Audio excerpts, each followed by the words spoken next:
Suscríbete, activa la campanita y prepárate porque aquí el miedo es real.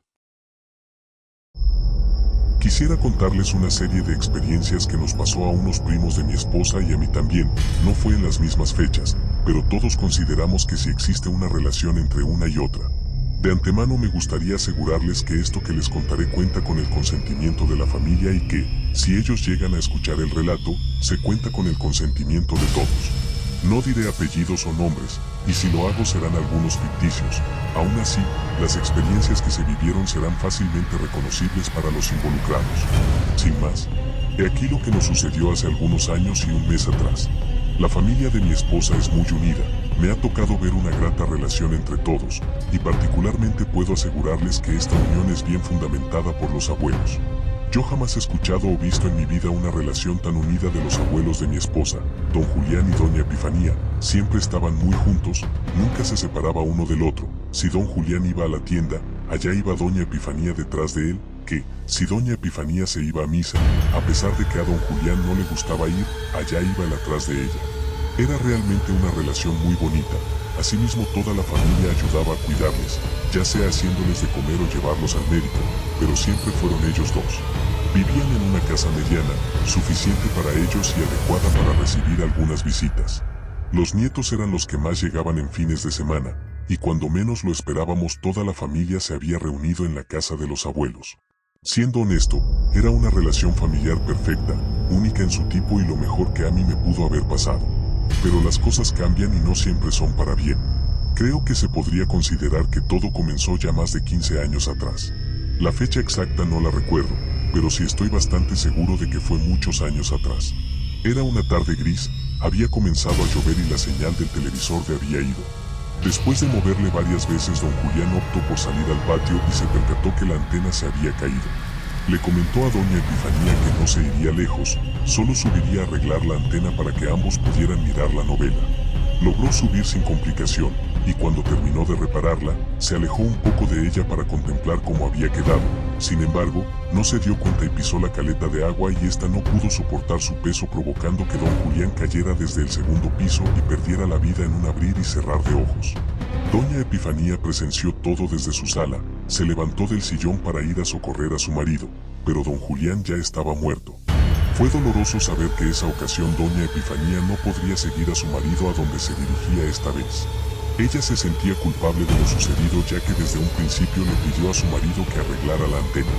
Desde ese día, tanto sus hijos y nietos de doña Epifanía se organizaron para cuidarla. Pero fue desde aquí que hubo muchos que pasaron por casos muy especiales en la casa de la abuela. Martín, uno de los mayores nietos de todos, fue de los primeros de cuidar de la abuela, y un día mientras que ambos estaban mirando la televisión, se percató que la abuela se había quedado dormida allí sentada. Martín buscó rápidamente una cobija en la otra habitación y de reojo observó que la abuela ya estaba caminando y parecía ser que se dirigía a la otra habitación. O eso le pareció haber visto, pues se le hizo extraño que haya visto a la abuela caminar tan rápido. Luego de ello solo pensó que quizás lo había imaginado, buscó una cobija, pero no encontraba más que sábanas. Entonces en ese preciso momento podía escuchar que desde el otro lado de la habitación a su abuela mover los cajones. Martín salió del cuarto contiguo con una sábana y se dirigió a la habitación donde había escuchado que se encontraba la abuela, pero descubrió que no había nadie. Solo los cajones y el closet estaban abiertos, parecía que alguien los había rebuscado y los dejara desacomodados.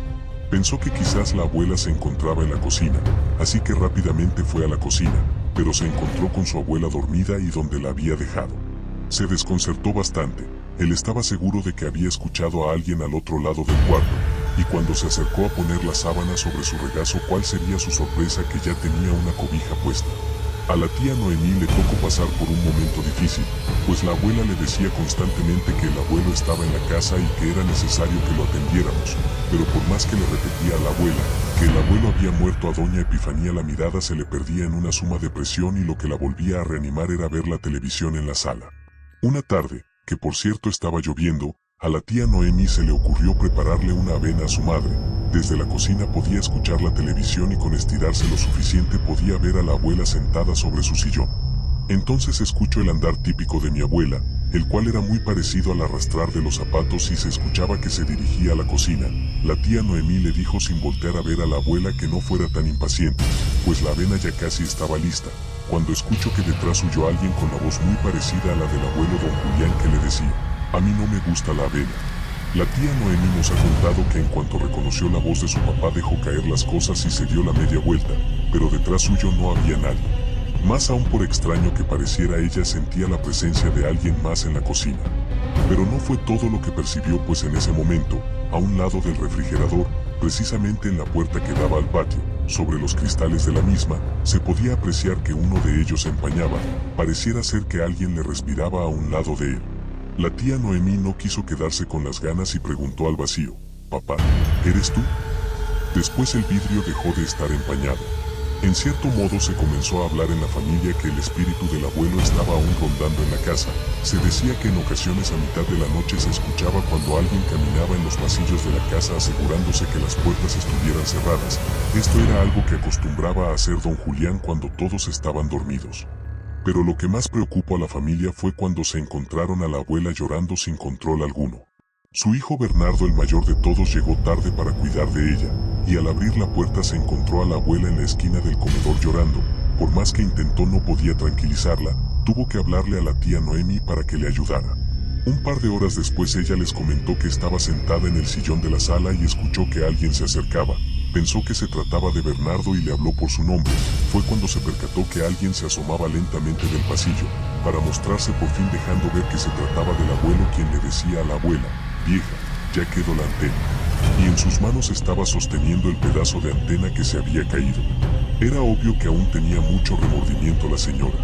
Decidieron llevarla con un psicólogo para que le ayudara. Sin embargo, la tía Noemí mencionó que quizás era solo cuestión de hablar con el espíritu de su padre para que los dejara descansar. Se consiguieron la ayuda de una medium, quien mencionaba que ella podía conectar con el mundo de los espíritus. Siendo honesto, creo que a muchos esto les pareció exagerado, pues mencionaban que no era necesario malgastar el dinero. Aún así, fue contratada esta mujer. Desafortunadamente no tengo mucha información al respecto de lo que sucedió el día en hicieron la sesión espiritista en la casa de los abuelos. Yo llegué a la familia un par de años después, pero lo que sí nos contaron fue que lograron hacer contacto con el padre de todos, y le pidieron que ya descansara en paz.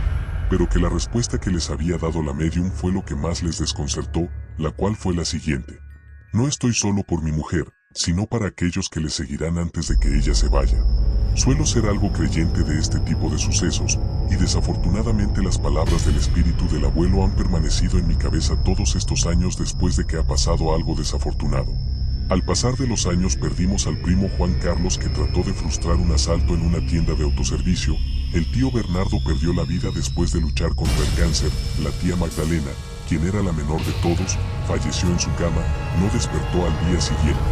Y años más tarde, mi propio hijo.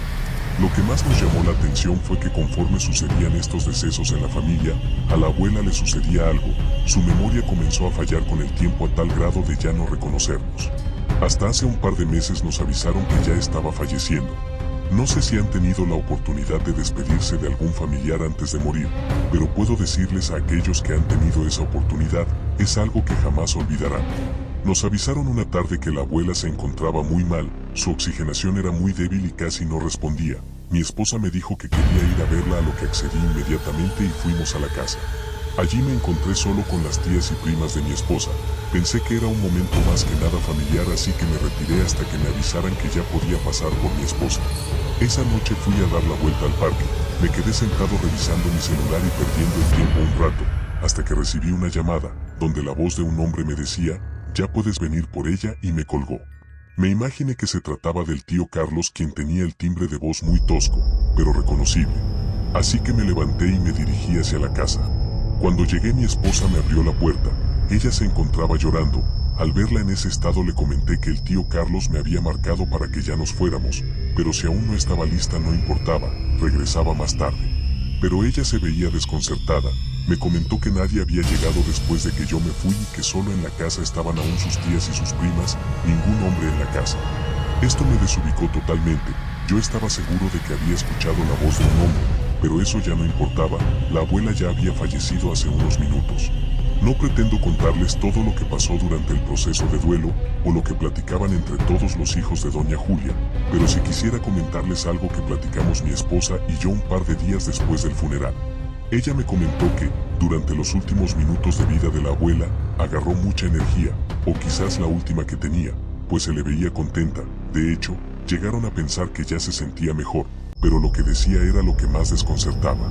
Ella mencionaba que su hijo Bernardo y Magdalena estaban allí saludándola y que con ellos el primo Juan Carlos, y que al último se asomó del pasillo don Julián. A los pocos minutos ella falleció con una sonrisa en el rostro. Nos preguntamos varias veces si la llamada que yo recibí se pudo haber tratado de don Julián. Quiero pensar y creer que, si fue así, y que en cierto modo él siempre ha estado allí velando por toda la familia, ahora que la muerte ya los unió, no sé si aún está esperando por los demás que aún estamos por alcanzarnos.